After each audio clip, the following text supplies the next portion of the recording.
예. 아버지들 오늘 정말 환영합니다.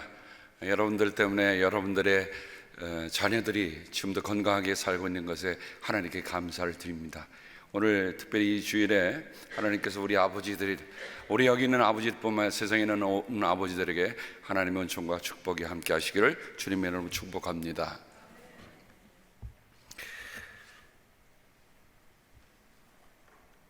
성경에 아빠 아버지라고 하는 말은 신약성경에 딱 3번 나옵니다. 그 아빠 아버지라는 말이 도대체 무엇을 의미할까?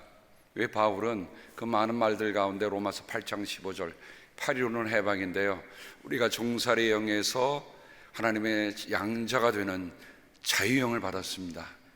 이처럼 큰 광복이 어디 있으며 이처럼 큰 해방의 말씀이 어디 있겠어요?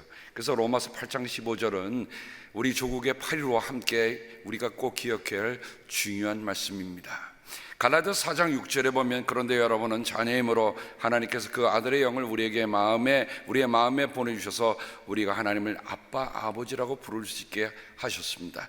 갈라디아서는 로마서보다 먼저 쓴 편지입니다만은 이미 갈라디아를 향해서 율법이냐 아니면 복음이냐 하는 두 가지의 큰 갈등이 있을 때에 바울은 우리가 율법으로 말미암아 우리가 하나님의 자녀가 되는 게 아니라는 거죠. 복음으로 말미암아, 그러면서 그 자유의 대헌장이라고 하는 갈라디아에서 이미 하나님을 아빠 아버지라고 보내는데, 그 아빠 아버지라고 부를 수 있는 것은 우리의 자의식에 의해서가 아니라 성령께서 우리에게 하나님을 아빠 아버지라고 부를 수 있게 해주셨다는 거예요.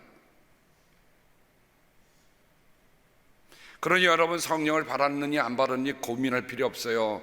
내가 하나님을 아빠 아버지라고 부르면 이미 여러분은 성령을 받으신 분인 것을 믿으시기를 주님의 이름으로 축복합니다. 우리가 이런 것에 해결하지 못하고 다음 것을 넘어가려니까 어려운 거예요. 이미 우리는 하나님을 아빠 아버지로 볼 때 우리는 성령의 사람들이에요. 성령을 받고 가는 사람들입니다.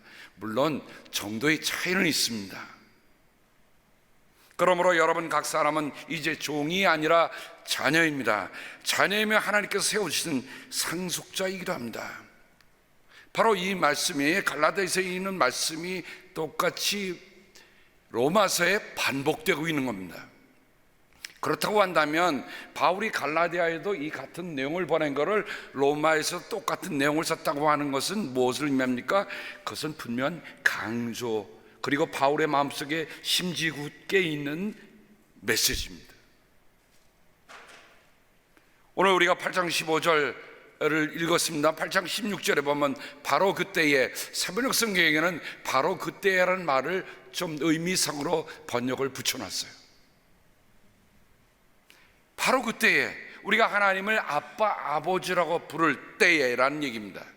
그 성령이 우리의 영과 함께 우리가 하나님의 자녀임을 증언하십니다.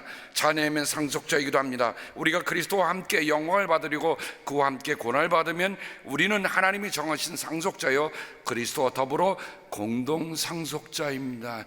갈라디아서하고 로마서의 차이는 함께라고 하는 쉰, 공동이라는 말만 달라졌을 뿐입니다. 그러면 바울은 로마서에서 우리가 그리스도와 함께라고 하는 그 말을 하면서 우리가 하나님을 아빠 아버지라고 부르는 것입니다. 자, 그러면 바울이 로마서에 말하는 종과 양자의 차이, 바울은 왜 갈라디아서 보냈으면 끝나야 될 일을 왜 로마서에서 다시 보냈을까? 로마 제국의 당시의 상황을 아주 여실하게 잘 보여주는 메시지입니다. 노예의 자식이 황제의 양자가 되었다.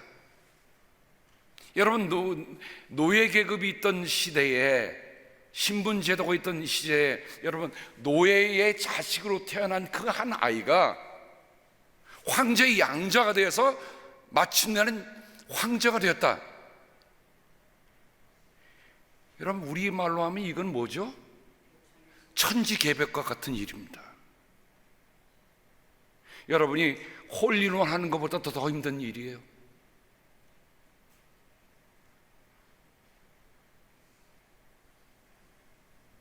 근데 그 일이 실제 당시 바울이 선교하던 그 시대에 있었던 일이라는 것을 우리가 이해하고 이 말씀을 이해해야 이 말씀의 깊이가 다가오는 겁니다. 노예의 자식으로 태어났다는 것은 평생 노예로 살아야 한다는 것을 이미 태어날 때부터 몸으로 찍혀갖고 살아가는 겁니다. 아무리 내가 똑똑하고 아무리 내가 발버둥치고 내가 아무리 무엇을 한다 하더라도 그 노예에서 신문에서 스스로 벗어날 수 있는 길은 아무것도 없어요.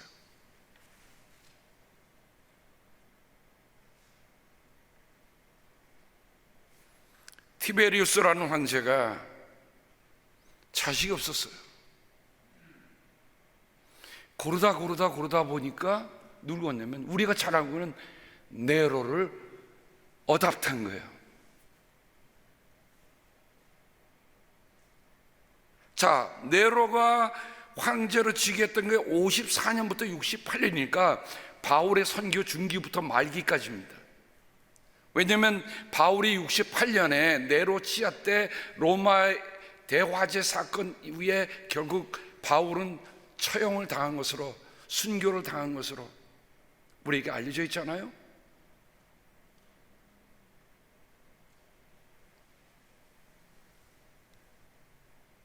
그러니 이 메시지는요, 이 받는 로마인들은 네로 황제라고 하는 그 인물이, 자기네들이 지금 황제라고 부르는 인물이 뭐였어요?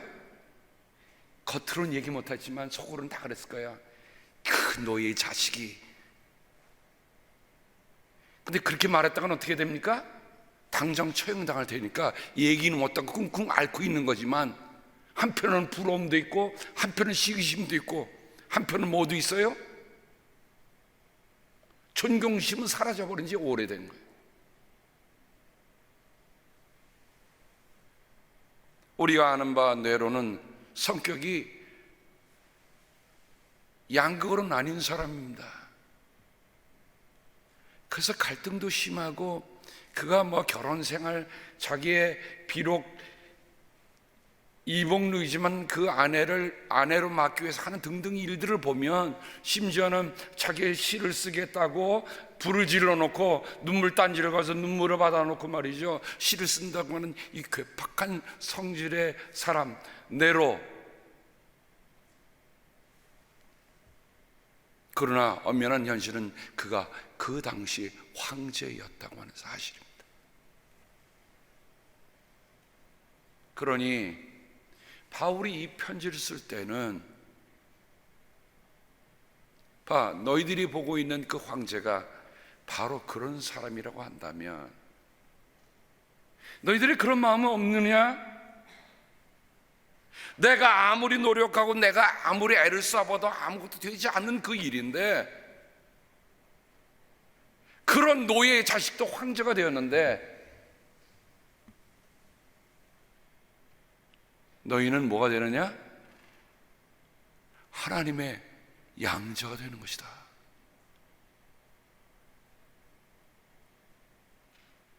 그 말씀을 읽는 로마 교회 성도들은요, 이 일이 남의 일처럼 여겨지지 않았을 거예요.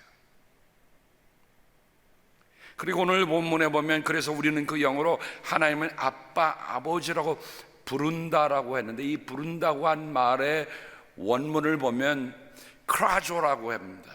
여러분에게 한번 설명을 드렸지만 이 크라조라는 말에서 cry out이란 말이 나오는데, 그 말은 그냥 부르는 소리가 아니에요. 소리 높여 부르는 겁니다.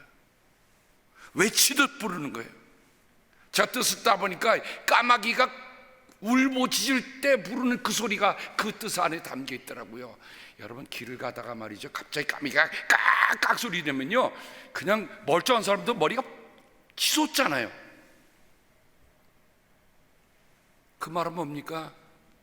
내가 부르짖는 소리에 어텐션, 주의를 기울여 주십시오라고 하는 소리입니다. 그렇다고 한다면 우리가 하나님의 영을 받아서 하나님을 아버지라고 부를 때는 이렇게 부르는 거 아니지, 아버지 이렇게 부르는 게 아니에요. 어떻게 부르는 거예요? 하나님이 내게 주목할 수밖에 없도록 아버지 부르는 거예요.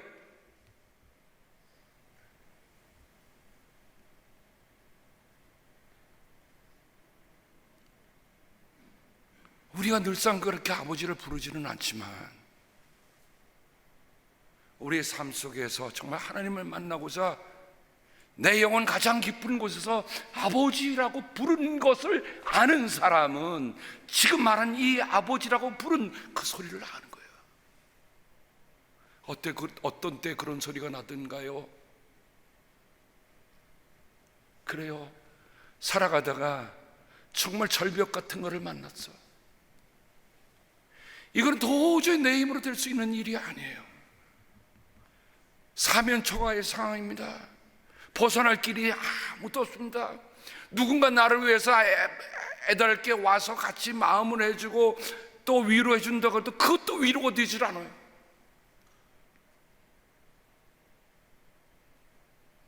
그때 부르짖는 소리가 바로 그 아버지예요.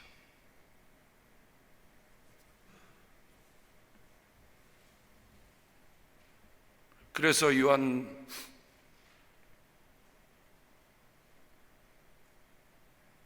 복음에도 예수님의 마지막 기도에 보면 아버지가 많이 나오는데,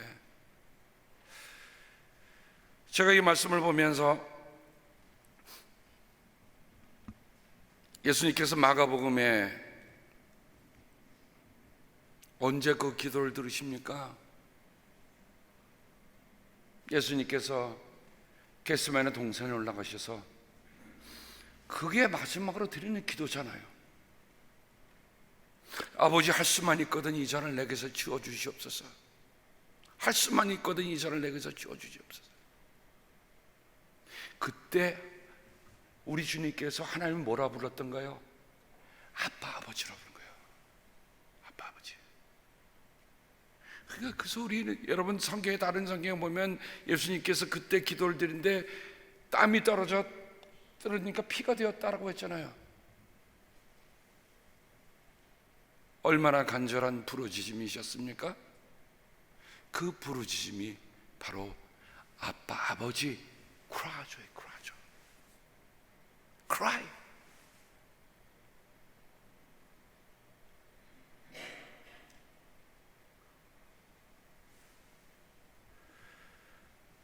요한복음 17장은 예수님의 마지막 기도입니다.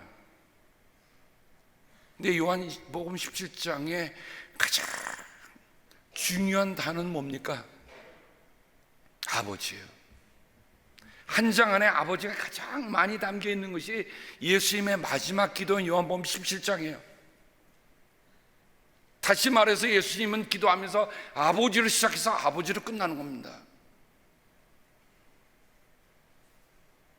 아버지께서 내 안에 계시고 내가 아버지 안에 있는 것과 같이 그들도 하나가 되어서 우리 안에 있게 하여 주십시오. 그래서 아버지께서 나를 보내셨다는 것을 세상이 믿게 하여 주십시오. 나는 아버지께서 내게 주신 영광을 그들에게 주었습니다. 그것은 우리가 하나인 것 같이 그들도 하나가 되게 하려는 것입니다.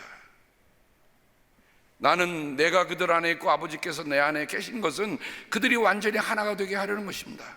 그것은 또 아버지께서 나를 보내셨다는 것과 아버지께서 나를 사랑하신 것 같이 그들도 사랑하셨다는 것을 세상이 알게 하려는 것입니다. 세상이 알게 하려는 것입니다. 이번 애니얼 컨퍼런스에 가서 두 번째 날 이런 질문을 회중애들에게 다 했습니다.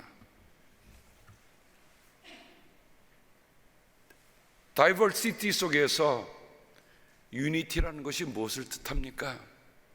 다양함 속에서 일치라는 것이 무엇을 뜻합니까? 서로 쉐어를 하라는 거예요. 워낙 그 큰 셰프에 사람이 빼곡히 앉아 있어갖고 제가 조금 늦게 들어갔더니 자리가 없어요. 그래서 밖에 서갖고 이렇게 있는데 갑자기 한 여성이 저에게 다가오는 겁니다. 그래서 저는 딱 보니까 로스앤젤레스, 긴장했어요. 혹시 로스앤젤레스 타임즈에서 또 취재하려고 오나. 그러면서 저하고 둘이서 이제 10분 동안 그 대화를 주고받으니까 뭐냐고 물어보는 거예요. 왜냐면 지금 지난번 제너럴 컨퍼런스에 있었던 핫 이슈가 바로 이 유니티 인 다이버시티가 문제거든요. 근데 저는 그 말씀을 묵상하면서 그런 생각이 들었어요. 지금 내게 물어보는 그 평신도예요. 로스앤젤레스 미국 교회의 평신도입니다. 명찰이 다 색깔이 있어서 금방 알거든요. 저희 정회원은 녹색, 흰색은 평신도. 그러니까 딱 알아요. 그래서 내가 목사인데 이 평신도에게 분명히 말씀을 전해주지 않으면 잘못 이해할 수 있겠구나. 여러분, 다이버시티라고 한 말이 다양한 건 맞지만 무조건 그것이 하나의 유니포미티를 만드는 건 아니잖아요. 유니티가. 그래서 제가 이렇게 설명해 줬습니다. 요한복음 17장을 잘 읽어봐라. 예수님께서 말씀한 그 유니티는 다이버시티 속의 유니티를 말씀하신 것이 아니에요. 아버지와 내가 하나인 것처럼 이들도 하나가 되게 하옵소서라고 기도한 거다. 그리고 제일 중요한 것은 예수님이 가셨던 그 유니티를 알아야 그 유니티가 뭔가를 얘기한다. 제가 미국 교인에게 설교를 했어요. 그랬더니 이분이 하는 말이 자기는 한 번도 그렇게 생각해 본 적이 없대요. 그 말은 뭡니까? 그렇게 설교를 안 했다는 거 아니에요? 그러니까 그 유니티 안에는 예수님이 가지셨던 하나님과의 하나됨에 대한 것이 없이 우리가 유니티를 얘기하는 건 세상의 유니티를 여러 형태로 말할 수 있죠. 이합집산이라는 말이 있습니다. 성경이 말하는 유니티는 이합집산이 아니에요. 하나님과 예수님이 하나가 된 것, 그게 유니티의 유일한 마들이에요. 이거를 이해하지 않고, 그래서 제가 되물으라고 그랬어요. 그랬더니 이거 텍스트로 올리라고 그러니까 막 열심히 치더라고요.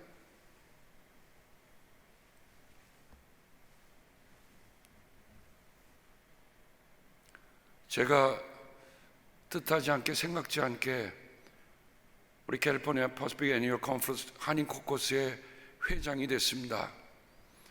제가 만장일치로 통과됐습니다. 밀려서 단일 후보로. 박수 한번 하셔도 괜찮아요.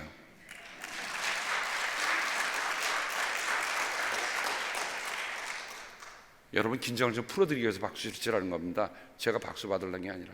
제가 이 말씀을 드리냐면, 왜 제가 이때에 한인 코커스 회장이 됐는가?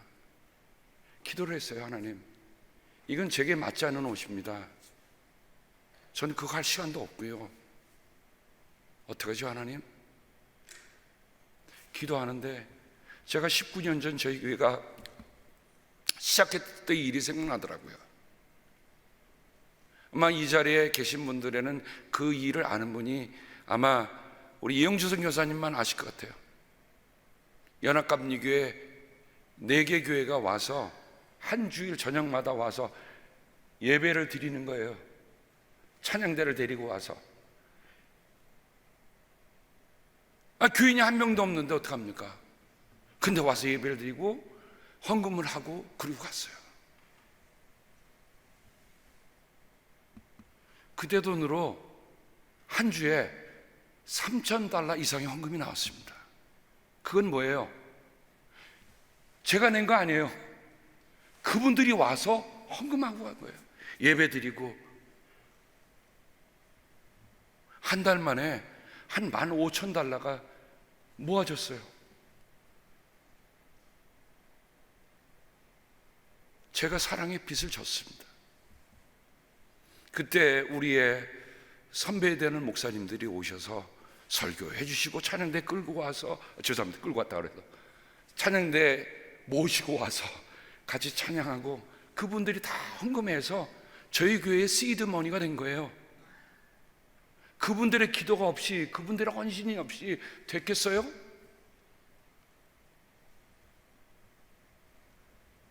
그래서 제가 기도하면서 그랬습니다. 하나님, 그때 제가 사랑의 빚을 졌는데, 그럼 회장이 되면 그 사랑의 빚을 다는 못 갚더라도 갚을 수 있게 해주십시오. 그 일이면 제가 하겠습니다. 그래서 제가 우리 지금부터 시작될 2년 동안의 코커스의 캐치프레이즈를 Holistic Hospitality로 정했어요. 거룩한 돌봄, 거룩한 환대. 정말 이민교회 가보면, 저도 이민교회입니다만 이민교회 지금 정말 어려운 교회들이 많거든요.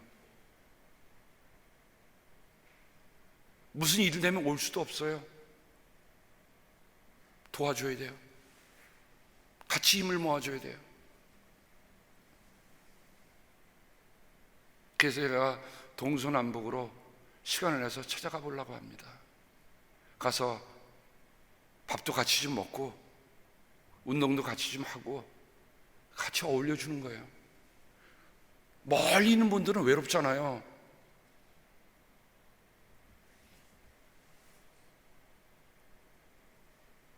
여러분, 하나님께서 그 아들을 우리에게 보내실 때 그 아들을 왕자의 자리에 보내셨습니까? 아니에요. 예수님은 가는 곳마다 함께 먹고 함께 마시고 함께 웃고 함께 울고 그렇게 다니셨어요. 그래서 제가 제일 먼저 한 일은, 제가 워낙 멀리 있으니까 회의도 가지 못했잖아요. 수련회라고 어디 제가 갔습니까? 못 갔어요. 그래서 이제 제 동료 목사들 또 제 후배 목사들 묻습니다. 어떤 것이 어떻게 하면 좋겠소? 묻습니다. 그러자 하와이에서 이번에 교회를 크게 잘 지은 우리 동료 목사님이 하와이의 코커스가 이렇게 하고 있다 하는 얘기를 해주더라고요. 그래서 제가 그걸 369라고 적었어요. 369라고 하는 건 뭐는 집사님 3개월 훈련, 권사님 6개월 훈련, 장로님 9개월 훈련, 9개월 내지 1년 훈련. 그런데 단지 숫자만이 아니라 한 달에 2번씩 2시간씩 모여서 함께 연합으로 트레이닝을 한다는 거예요. 야, 이거야말로 하나구나. 근데 거기에 369라고 하는 말은 집사님들은 필히 마태복음 1장부터 끝장까지를 꼭 쓰셔야 그게 전제 조건이에요. 그게 교육의 한 과정이에요. 손으로 마태복음을 다 적어야 집사님이 될 수 있는 첫 과정을 지나는 거예요. 권사님 로마서까지, 장로님 교회론인 에베소까지. 제가 그 얘기를 들으면서 그러면서 그 얘기를 하는 겁니다. 하와이에서 지금 연합감리교회는요, 지금 감리사님도 한인뿐이고 지금 미국 교회도 한국 목사님들이 다 들어가고 딱 한 교회 남았어요. 미국 교회 담임도 다 한인 목사님이에요.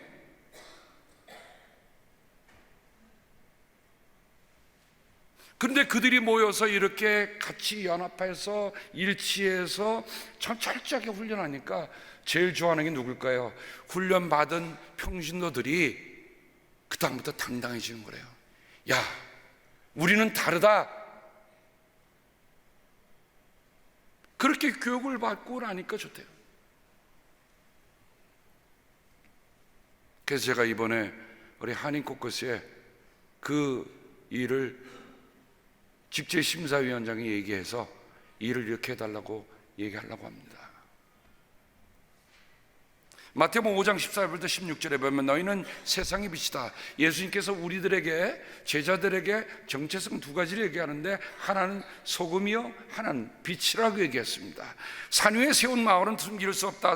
사람이 등불을 켜서 말 아래에 내려다 놓지 아니하고 등경 위에다 놓아둔다. 그래야 등불이 집안에 있는 모든 사람에게 환히 비친다. 이와 같이 너희 빛을 사람에게 비추어서 그들이 너희의 착한 행실을 보고 하늘에 계신 너희 아버지께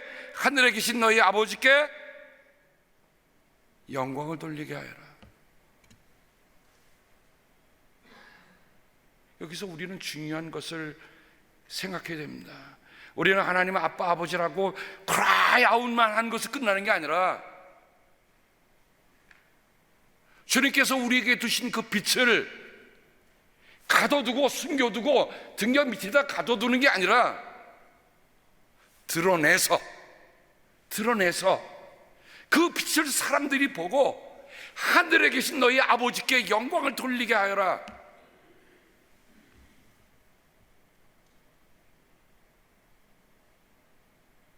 오늘의 시대에 있는 모든 교회들, 모든 그리스도인들은 우리 주님이 하신 이 말씀으로 돌아가야 돼. 내 안에 빛이 지금 비춰져 있는가? 내 심지어는 바르게 있는가? 내 안에 등불의 기름은 충분히 있는가? 내가 빛을 비추어서 비추고 있는가?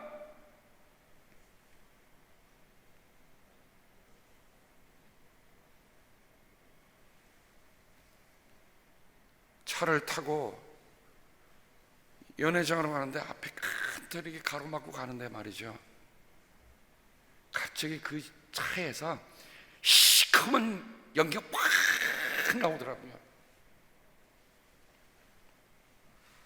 저는 별로 너그럽지 않아요, 그런 문제에 대해서는. 어떻게 되죠?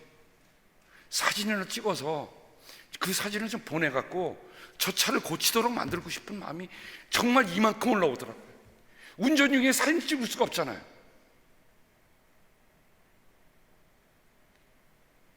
우리 모두가 다 지금 달리고 있습니다. 내 뒤에서 나오는 게 정말 제로, 투명하여서 아무에게도 해를 끼치지 않는 것뿐만 아니라 공기도 맑게 하게 하는 일들은 우리 모두의 책임이잖아요.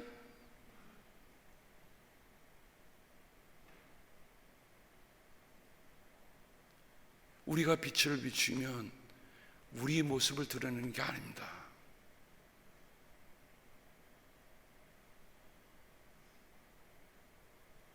저는 회장이라는 건 관심이 없는 사람이에요. 그러나 밀려서 저를 내세웠을 때는 그들이 원하는 게 있다는 것을 알게 됐어요. 만나는 목사님들마다 이번이 제일 분위기가 좋았다 그러더라고요. 저는 뭔지는 몰라요. 그냥 참석을 안 했으니까. 근데 그 니들을 알게 됐더라고요. 듣고 있어요. 뭐들이 저든 니든지 지금 듣고 있어요. 그러나 하나 분명 아는 것은 뭡니까? 우리가 살아가는 모든 것은 빛을 비추게끔 되어 있어요. 드러나게 되어 있어요. 우리가 드러나는 것을 통해서 누구에게요? 너희의 착한 행실을 보고, 거기서 줄을 쫙 쳐놓으세요, 여러분. 너희의 착한 행실을 보고. 악한 행실은요, 검은 내연밖에 나올 수가 없어요. 착한 행실이야 빛이 비치는 거예요. 하늘에 계신 너희 아버지께 영광을 돌리게 하여라. 어느 추운 겨울날이었습니다. 한 아이가 오돌오돌 떨고 있는 거예요. 아주 남루한 옷에 정말 세상 말로 하면 거지 중에 산거지가 그 안에 있어요. 근데 성경책을 맨 한 아주머니가 지나가다 그 아이를 보고 발걸음을 멈췄습니다. 그 아이의 손을 잡고 데리고 갑니다. 어느 집? 따뜻한 우동집에 들어가요. 그래서 국물 이렇게 우동을 시켜서 주는데 이 아이는 추운 데서 오돌오돌 떨다가 우동 한 그릇을 먹으니까 얼마나 좋겠어요. 배는 고프죠. 아무도 나를 돌봐주지 않는데 그 아주머니가 천천히 먹어, 체엘라. 정말 오랜만에 듣는 따뜻한 소리예요. 지금 먹다가 비로소 그분의 얼굴을 딱 보는데 좀 무안하잖아요. 아무리 내가 거짓이지만.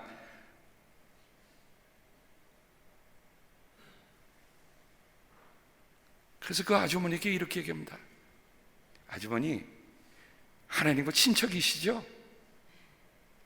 하나님과 친척 되시죠? 그 아이가 그래도 하나님의 친척이라는 그러니까 이 아주머니가 뭐라고 얘기합니까? 아니야, 난 친척이 아니라 하나님의 딸이야. 하나님의 자녀야. 그러자 이 어린 이 거지 소녀는 딱 하면서, 그거 봐요, 내가 맞췄잖아요. 난 아줌마가 하나님의 딸이라는 걸 내가 생각했어요.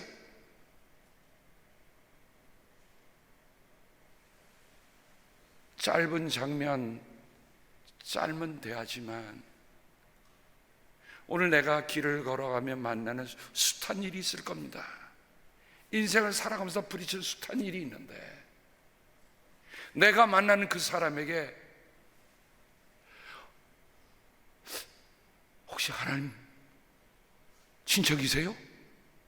이 말만 들어도 좋겠어. 더 나아가서 하나님의 딸이시죠. 하나님의 아들이시죠. 우리가 하나님을 아빠, 아버지라고 cry out 할 수 있는 사람들이라고 한다면 돌이켜보면 나 때문에 내 아버지가 보인다. 그죠? 나 때문에 내 아버지가 보인다. 그러면 얼마나 좋을까? 어제 저를 아버지라고 부르는 사람이 딱 하나 있어요. 근데 그 아들은요, 꼭 어느 때만 전화를 할까요? 꼭 자기가 뭐가 필요할 때만 전화를 해. 그래서 아빠, 아주 다정해버린 게 아빠. 또 어느 때는 그래요. 아버지 이렇게 불러요. 여기서 태어난 아이지만 아빠, 아버지를 부르요. 그래도 아버지인데 저도 연애 같아서 피곤하지만 그래 무슨 일이야? 아빠 나 7월 1일부터 저희 필리핀 단기 선교하는 거 아시죠? 응? 알아? 근데 제가 그 펀드레이징을 해야 되는데 아빠가 좀 도와줄 수 있어요? 뭔데? 아빠 교회 파워포인트에 좀 올려줄 수 있어요? 그러는 거예요.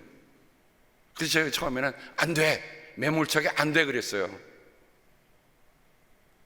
그러고 나서 일단 보내봐.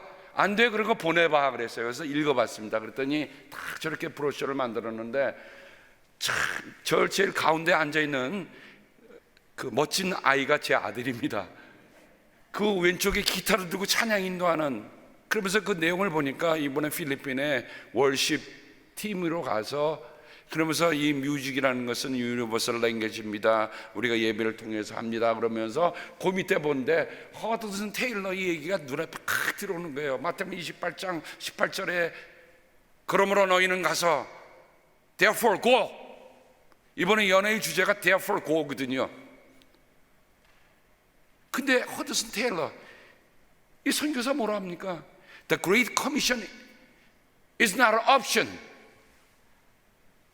이건 우리의 선택이나 우리가 어떻게 뭐 취소할 수 있는 그 여지에 있는 것이 아니다. 이것은 명령이다 말이에요.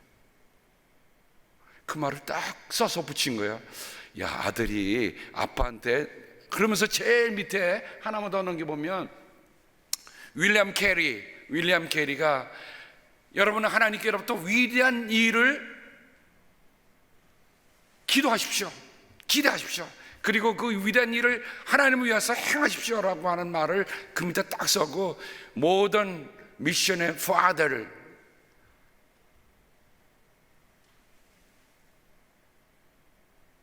오늘 브로셔가 필요한 분은 제 아들에게 달라고 하세요. 근데 제가 그 내용을 보면서 그런 생각했어요. 윌리엄 캐리는 영국의 구두 수송공이었잖아요. 어렵게 지냈지만 그 하나님의 부르심을 알고 소명을 알고 인도에 선교 가면서 현대 선교의 아버지가 됐습니다. 그가 정말 오랫동안 선교해도 한 명도 돌아오지 않았을 때, 포기하려고 했을 때 그때 한 명이 오므로 시작된 선교입니다.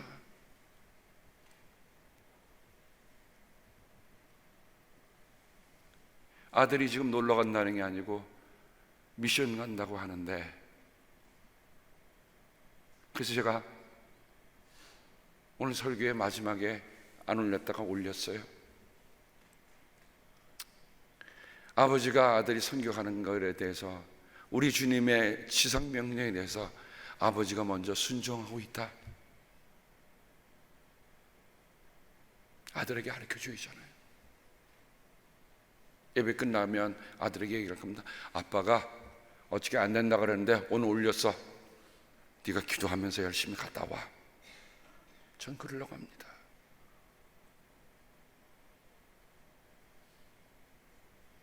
어느덧 시간이 지나서 제가 이제 리더십 자리에 있게 되니 제 뒤에 오는 후배들, 목사들 어떻게 해야 될까? 그들은 저를 봐요. 제가 19년 전에 우리의 선배 목사님들이 그렇게 정말 물심양면으로 도와주셔서 이 교회가 시작됐는데 이젠 제가 그 자리에 왔단 말이죠. 혼자 하는 일이 아니라 우리 교회가 하는 일입니다. 라구나 힐스 교회는 우리 연회에서는 정말 그래도 가장 문제가 없는 교회로 알려지는 교회입니다. 여러분들이 이제 우리 하나님의 아빠 아버지로 부를 수 있는 우리들, 우리만 하나님 아빠 아버지라 부르는 게 아니라 누군가 어디에 정말 저 숨은 구석에서 아빠 아버지라고 크라이하는 그들에게 우리가 우리의 빛을 비춰주어 그들에게 빛을 나눠줄 수 있고 빛으로 함께 갈 수 있다고 한다면 하나님의 우리 아버지 되심이 누구보다 더 소중한 일 아니겠는가? 우리 하나님 아버지 한번 불러볼까요? 제가 하나 둘 셋 하면 여러분 하나님이 우리 가운데 계시다는 걸 여러분 함께 느끼도록 한번 우리 아버지 한번 오랜만에 불러봅시다. 꼭 산상기도에 가서만 아버지 부르지 말고 우리 여기서 한번 불러볼까요? 하나 둘 셋 아버지!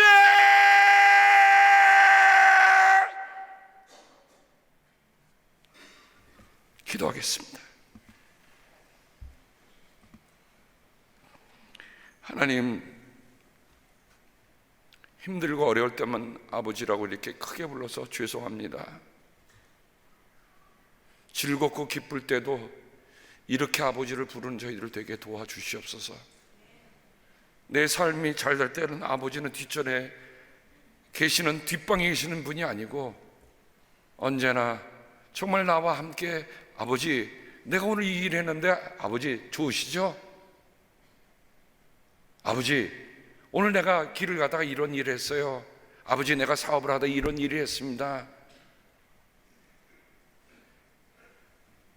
언제나 아버지하고 정말 다정다감하게 대화할 수 있는 사람만이 힘들고 어려울 때 아버지라고 부를 수 있을 줄로 믿습니다.